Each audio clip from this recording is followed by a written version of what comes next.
Actually, nung na-evict ako, nung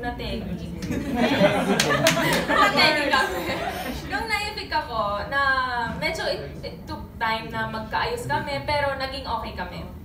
But then, pumasok ulit ako sa camp, then lumabas, parang sinet namin na parang mag-focus na lang kami sa mga priorities namin. Lalo na ngayon na graduating kami pareho. So yun, parang unahin namin yung career and yung family po namin. Ano masasabi mo dun sa mga sinasabi ng ibang netizen na yung mga taga-Isabela raw, may mga relasyon sa labas, sa outside world, di ba, gaya ng honey, damay na ito, kanina. Damay! Sige! Kanina actually na doon na parang nakukunan na yung taga-Isabela na mga ganun. Naku, Biggs, baka mag-bash ka, Biggs. Nabasa ko na! Screenshots, sir.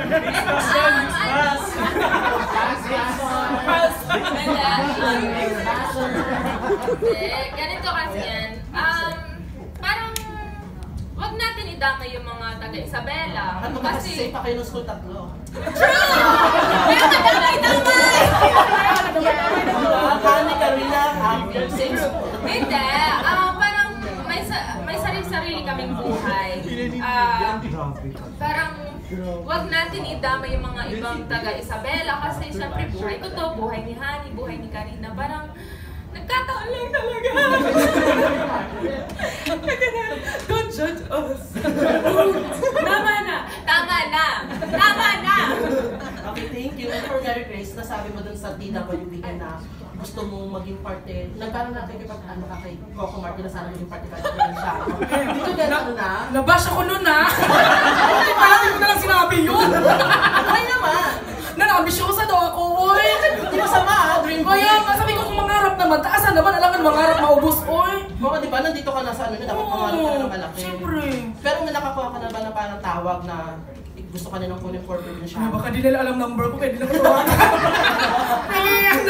Wala pa akong tawag kasi siguro, panawagan na naman yun akin kung marinig, mabuti, kung hindi, wala naman akong magawa yun. Oy, pero ano talaga, kasi idol ko kasi si Coco Martin, si Vice Ganda, sila talaga yung pinaka-idol ko na makita ko lang sila atakihin talaga ako. Lagi ako sa bahay pa ako ni Kuya, nagpaparinig na ako dyan kay Kuya na, Kuya, iparating mo dito si Coco Martin kasi gusto ko siya makita personally kasi never ko pa siyang nakita. So, nung binigyan ako ng sa pagkakataon tanongin dito, Boy, why not? Yun ang pagkakataon na manawagan ako. Siguro, wala namang masama na manawagan, di ba? At saka, wala namang masama na mangarap. Oy, wag mo naman akong i-judge agad na kaysa ganitong katawan ko, wala nang karapatan mangarap. So, how do you deal with the bashers?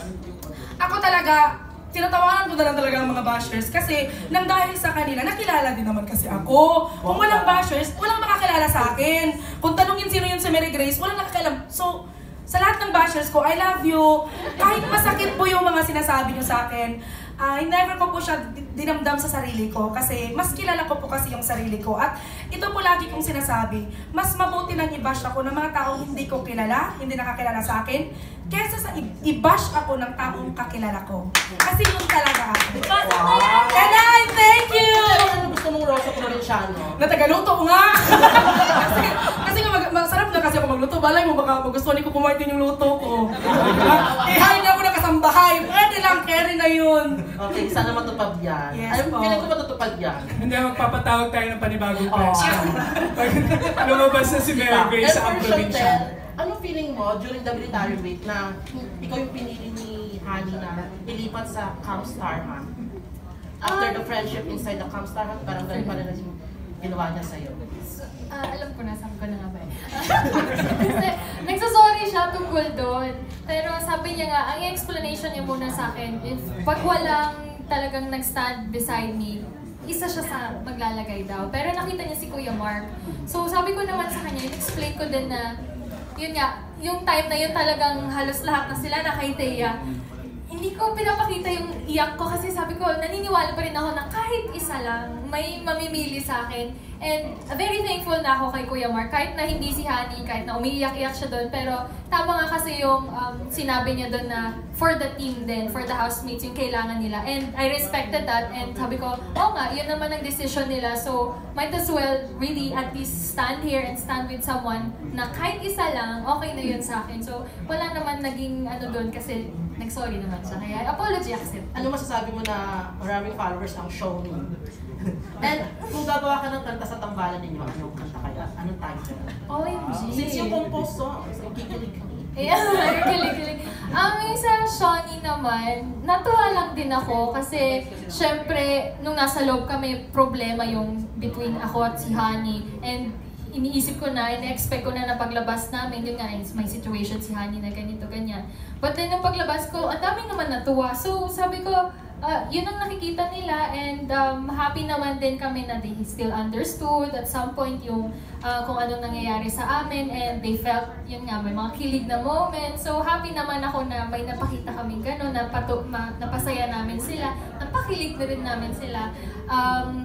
If pagdating sa kanta, ewan ko kasi meron this certain song na ginawa ko talaga for Honey and that's entitled Everyday. Yun siya. Example. Yeah, kahit chorus lang. Kahit chorus lang. There's a dance to it. There's a dance. Okay, Wow. medyo short lang naman siya, so. You're my candy, so sweet when I'm blue. Doesn't make sense, but the feeling is true. I tell you about the sun, I tell you about the moon, I tell you about everything I wanted to. But all that I ask is, just give me a reason to stay. Hold the truth, make it fight till the moment is right. Every day will be alright. Good job! Congrats! Piling ko wala narating mo as a singer. And I love your accent. Thank you. Another fashion critic. Ano sinabi ng flamingo ng polo? Kasi ganun po Thank you so much, Fix. Okay, ladies, your message to your millions of fans. Let's start with Grace.